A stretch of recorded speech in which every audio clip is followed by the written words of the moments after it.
Praise the lord. మన ప్రభు అయిన యేసుక్రీస్తు పరిశుద్ధమైనటువంటి నామంలో ఈ ఉదయకాలపు కృపావార్తను వింటున్నటువంటి మీ అందరికీ దేవుని పేరట వందనాలు చెల్లిస్తూ ఉన్నాను. అందరు బాగున్నారా? మరి పూట ప్రభు మనకిచ్చినటువంటి వాక్యాన్ని మనము పరిశుద్ధ గ్రంథములో చదువుకుందాం. కీర్తనల గ్రంథము 107వ కీర్తన మరి 30వ వాక్యాన్ని మనము చదువుకుందాం. 107వ కీర్తన 30వ వాక్యాన్ని చదువుకుందాం. వారు కోరిన రేవునకు ఆయన వారిని నడిపించెను. హల్లెలూయా. నా దేవుని బిడ్డలారా గమనించండి, ఇక్కడ రాయబడినటువంటి ఈ యొక్క మాటను మనం చదివినప్పుడు వారు కోరిన రేవునకు ఆయన వారిని నడిపించెను. నా దేవుని బిడ్డలారా, ఎంత చక్కని మాట ఈ మాట. నిజమే కదండి. మనం ఆశించినది, మనం కావాలనుకున్నది, మనం ఎక్కడికైతే వెళ్ళాలో, ఏ దరి అయితే చేరాలో, ఏ గమ్యానికైతే మనము చేరుకోవాలో అక్కడికి మనము చేరుకోలేకపోయినా ప్రభు మనల్ని నడిపిస్తున్నాడంట. హల్లెలూయా. నా దేవుని బిడ్డలారా గమనించండి, ఒకవేళ మనుషులు మాకున్నారు, లేకపోతే పరిచయస్తులు ఉన్నారు, మరి రక్త సంబంధులు ఉన్నారు, వారు మమ్మల్ని నడిపిస్తారండి, మేము అనుకున్నది మా పట్ల సాధిస్తారండి, మేము చెప్పినది మా విషయంలో వాళ్ళు జరిగించేవారండి అని మీరు అనుకుంటున్నారేమో.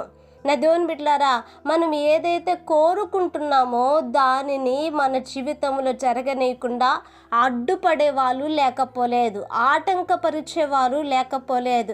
ఎలాగైనా సరే వారికి దక్కకూడదు, వారు దానిని పొందుకోకూడదు, వారు అక్కడికి చేరుకోకూడదు, ఆ ఉన్నతమైనటువంటి స్థలములలో వారు నిలవకూడదు అని ఎన్నో ఆటంకాలు, అభ్యంతరాలు కలగజేసేవారు లేకపోలేదు. కానీ ఈ రోజున ఈ యొక్క వాక్యాన్ని మనం వింటూ ఉన్నప్పుడు నా దేవుని బిడ్డలారా గమనించండి, మనము కోరిన రేవునకట ఆయన మనలను ఏం చేస్తున్నాడు అనంటే నడిపిస్తూ ఉన్నాడు. హల్లెలూయా. ఈ రోజున నువ్వు కోరుకున్న రేవు ఏది? ఎక్కడికి వెళ్ళాలనుకుంటున్నావు? ఏది సాధించాలనుకుంటున్నావు? ఏది చూడాలనుకుంటున్నావు?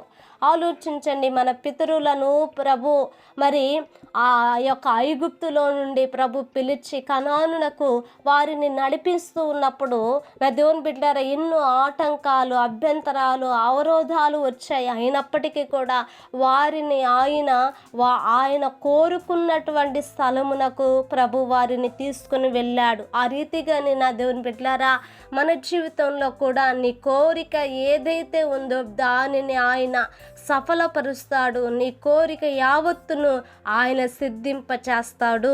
కనుక ఈ రోజున నీతో కూడా ఆయన ప్రయాణిస్తే, నీతో కూడా ఆయన ఉంటే, నీతో కూడా ఆయన నడిచినప్పుడు నా దేవుని బిడ్డలారా మనము కోరుకున్నది మన జీవితంలో సఫలమవుతుందండి. కనుక ఈ రోజున ఈ యొక్క వాక్యాన్ని వింటున్నప్పుడు ఒక చిన్న ప్రార్థన చేద్దాం.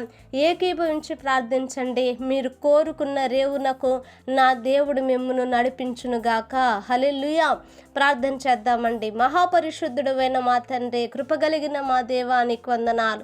ఈ ఉదయకాలమందునైనా మీరు మాతో మాట్లాడినందుకే స్తోత్రాలు. కోరిన రేవునకు ప్రభా మీరు మమ్మల్ని నడిపించుచున్న దేవానికి వందనాలు చెల్లిస్తున్నామయ్యా. అయా ఇదిగో ప్రభా మీరే నా తండ్రి నైనా అయా నీ బిడ్డలను పట్టుకొని నడిపించండి. ఏ కోరికలైతే వారి యొక్క హృదయాలలో మిగిలిపోయాయో ఆ కోరికలన్నిటినీ కూడా నాయనా అయ్యా మీరు నా తండ్రి తీర్చండి. అయా సంతోష సమాధానాలను మీరు దయచేయమని అయా నీ చేతికి అప్పగించుకుంటూ యేసు నామమున అడిగి వేడుకొంచున్నాము తండ్రి. ఆమేన్. Praise the Lord. దేవుని కృప మీకు తోడై ఉండును కాక.